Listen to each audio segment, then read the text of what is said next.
भाई देखो, अगर हम बात करें सलाइवा की, भूख, सलाइवा को भूख होता है। अगर हम लोग सलाइवा की बात करें खाना खाने से पहले, तो वो बेसिक होता है, उतना इफेक्ट हम लोगों को नहीं पड़ता, ठीक है, हमारे दांतों को उतना इफेक्ट नहीं पड़ता। लेकिन हम खाना खाने के बाद आलसी लोग सो जाते हैं, रात को सोना ही होता है। लेकिन सबसे बड़ी गलती यही करते हैं हम लोगों को, रात को ब्रश करके सोना, ठीक है। अब जब हम खाना खा लेंगे, आधा पौना घंटा 1 घंटे बाद जब ब्रश करने जाओगे, तो देखो सलाइवा का क्या हो गया, 6.5 तो एसिडिक हो गया, वीक है भाई। लेकिन इतना वीक एसिड अगर दांत के लिए रोज रखेगा तो दांत में कैविटी लग जाएगी ना, और ऐसी तो लगती है।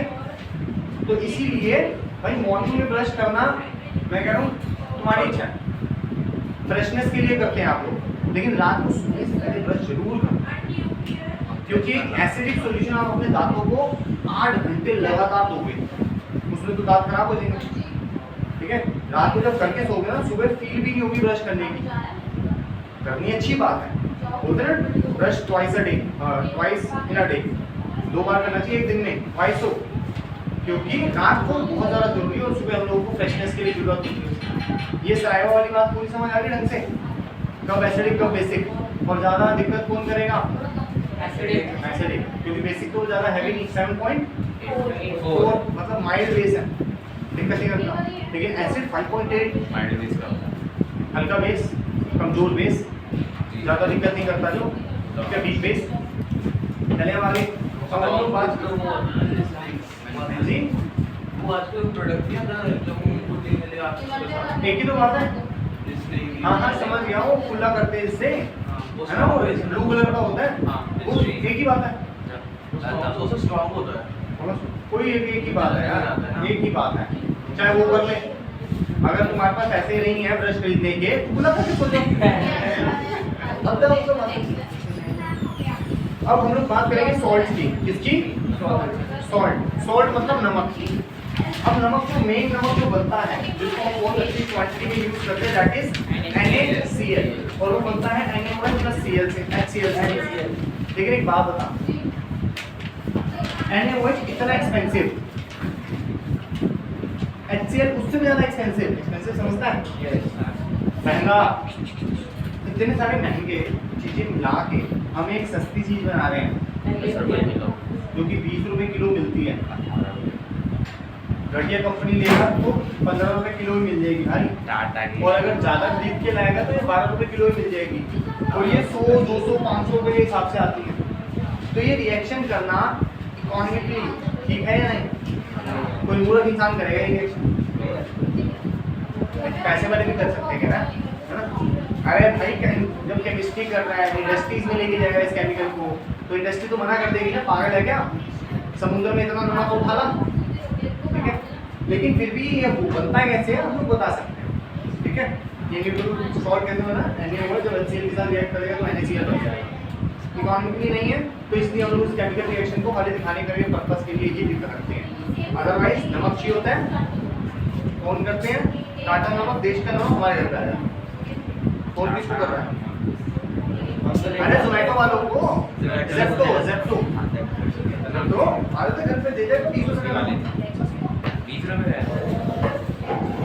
नहीं, टिप्पणी लिखते हैं नमक के ऊपर, कितने का आ रहा है नमक, गांधी को ना भेज दे, फ्री में ले आएगा, महात्मा गांधी नमक निकालने तो कैसे, फ्री में आ जाएगा, समुद्र के किनारे बैठता है। चले आगे, बिल्कुल गलत बात करिए, समुद्र का जो नमक होता है बेटा वही तो खाता है, अरे बट डायरेक्ट निकाल सकते हैं ना, उसको प्यूरीफाई ये तो कह रहा है प्यूरीफाई, कोई बात नहीं, उसी के 20 रुपए लिए जा रहे हैं, कोई बात नहीं। अच्छा चलो आगे चलो, पेज नंबर 83 कह रहा है salt is a compound formed from an acid by replacement of hydrogen and acid by base। कह रहा है सॉल्ट कैसे कैसे बन सकता है, जब हम एक एसिड के अंदर उसके हाइड्रोजन को रिप्लेस करवा दें, ठीक है, एक एसिड में हम उसके हाइड्रोजन को रिप्लेस करवा देंगे तो Na यहाँ आ जाएगा, क्या हो जाएगा, NaCl, ठीक है ना। तो इन्होंने भी यही बात कही है,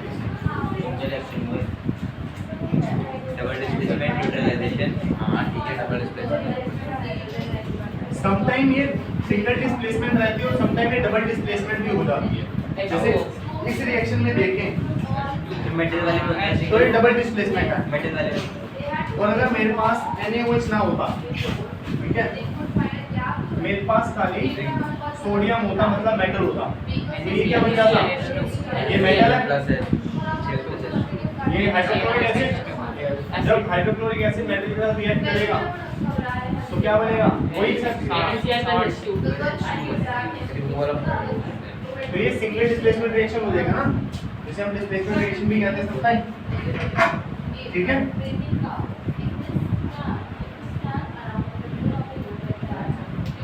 सर कैसे हो?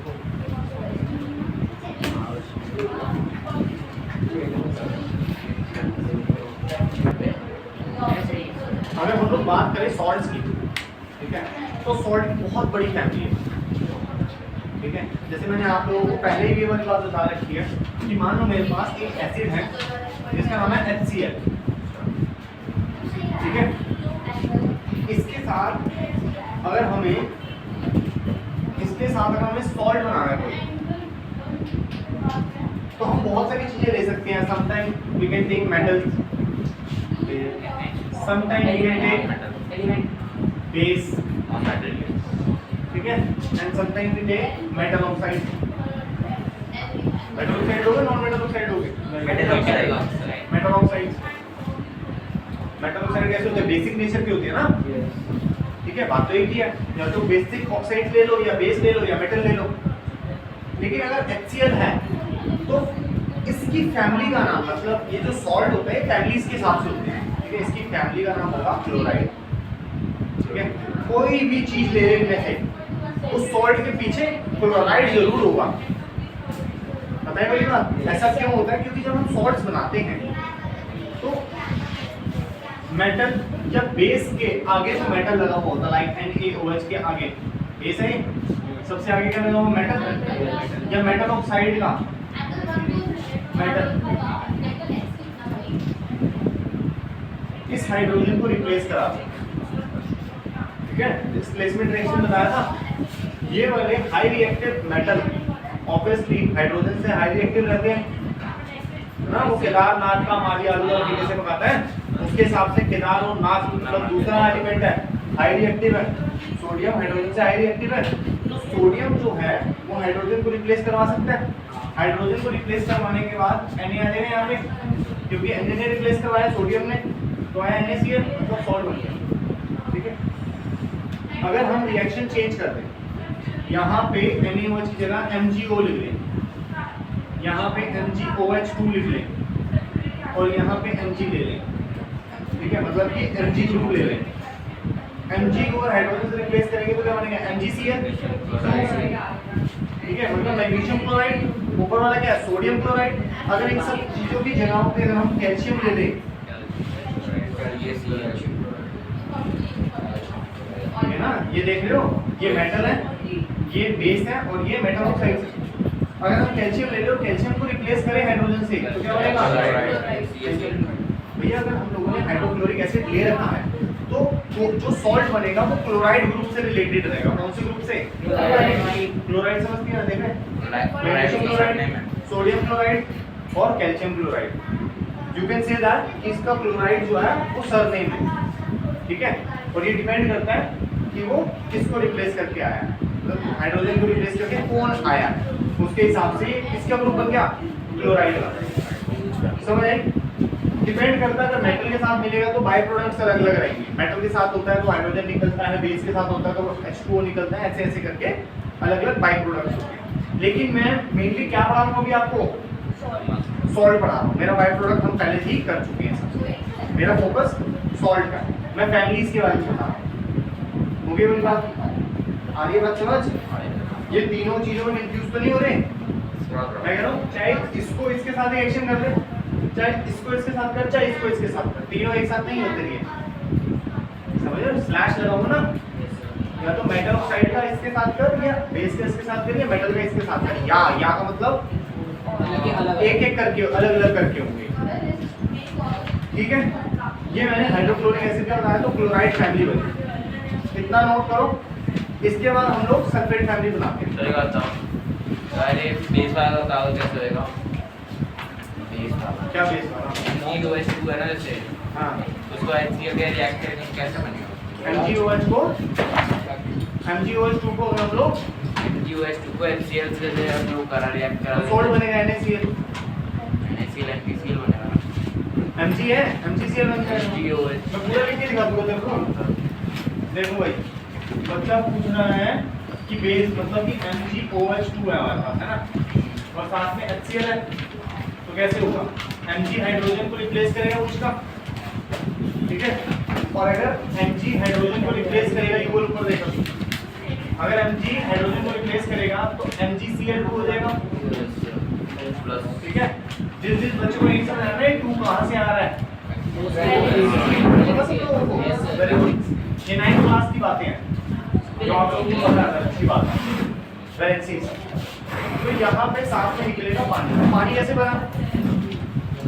यहाँ पे OH है, यहाँ पे H है, दोनों को मिलाएगा बनेगा H2O। आई बात समझ नहीं आई? आगे आगे फिर H2 मेटल कार्बोनेट हो जाएंगे इसमें। H2 मेटल कार्बोनेट दो हाइड्रोजन की एटम अलग-अलग करके बताऊंगा ना। मैंने तो दो हाइड्रोजन की फिर एटम आपने सिर्फ ऑक्साइड बेस और मेटल लिखा है ना, ठीक है, कार्बोनेट भी तो आएगा। दो हाइड्रोजन और एक ऑक्सीजन हो गया तो H2 हो गया ना। H2O कौन आएगा? ऐसे ही अगर हम लोग जैसे क्लोराइड फैमिली पढ़ी है, अगर ऐसे ही हम लोग सल्फेट फैमिली पढ़े तो वो कैसे आती है? सल्फ्यूरिक एसिड से, ठीक है। मतलब कि बेस कोई भी हो, मेटल कोई भी हो, एसिड कौन सा रहना चाहिए? ठीक है। तो इसको रिएक्ट करने के लिए बहुत सारे लोग आ सकते हैं, अकेला मेटल भी आ सकता है कोई, या कोई बेस भी आ सकता है, बेस के साथ कोई मेटल ऑक्साइड्स भी आ सकते हैं। और जैसे कि कह रहा था मानव, इसके साथ मेटल कार्बोनेट या मेटल हाइड्रोजन कार्बोनेट भी रिएक्ट। अपने को उसमें से चाहिए मेटल खाली, देख टू बी वेरी फ्रैंक, मुझे उसमें से क्या चाहिए? मेटल ऑक्साइड में से खाली मेटल चाहिए, बेस में से खाली मेटल चाहिए, और मेटल तो है अकेला, ठीक है। मुझे वो मेटल किस लिए चाहिए? ताकि मैं उस हाइड्रोजन को, इस हाइड्रोजन को क्या करा सकूं? रिप्लेस करवा सकूं, ठीक है, मतलब वही रिएक्ट करवा सकूं, ठीक है, रिप्लेस करवा सकते हैं। तो अब ये मेटल जो है, हम मेटल यहाँ पे वंस अगेन सोडियम ले लेते हैं, तो ये जो सोडियम है, ये जो सोडियम है, ये जो सोडियम है, वो इसके साथ रिएक्ट करेगा और एट लास्ट क्या बना देगा? Na2SO4 which is sodium sulfate, which is sodium sulfate। भाई बात समझ? ठीक है। ऐसे मैग्नीशियम पे ले लेंगे तो मैग्नीशियम सल्फेट बन जाएगा, अगर एल्यूमिनियम ले लेंगे तो एल्यूमिनियम सल्फेट, ठीक है, कैल्शियम ले लेंगे तो calcium sulphate, and so on, ऐसे चलता रहेगा। कैल्शियम सल्फेट क्या होगा? CaSO4, ठीक है। आगे चले। एल्यूमिनियम का थोड़ा अलग रहेगा, एल्यूमिनियम की वैलेंसी 3 होती है ना, और सल्फेट की 2, तो एल्यूमिनियम को होगा Al2SO4 3। अगर एल्यूमिनियम के साथ रिएक्शन करता है तो Al2SO4 3, ठीक है, ये बनेगा, और साथ में हाइड्रोजन गैस निकल जाएगा, ठीक है। और वैसे भी एल्यूमिनियम थोड़ा सा अलग प्रॉपर्टी शो करता है। तूने नाम सुना है कभी एम्फीबियंस का? एम्फीबियंस सुना था, लगा अभी याद आ जाएगा। टर्टल एम्फीबियन होते हैं, पानी में भी रह जाते हैं, और क्रोकोडाइल भी, फ्रॉग भी, स्नेक्स भी होते हैं, सब स्नेक्स भी होते हैं।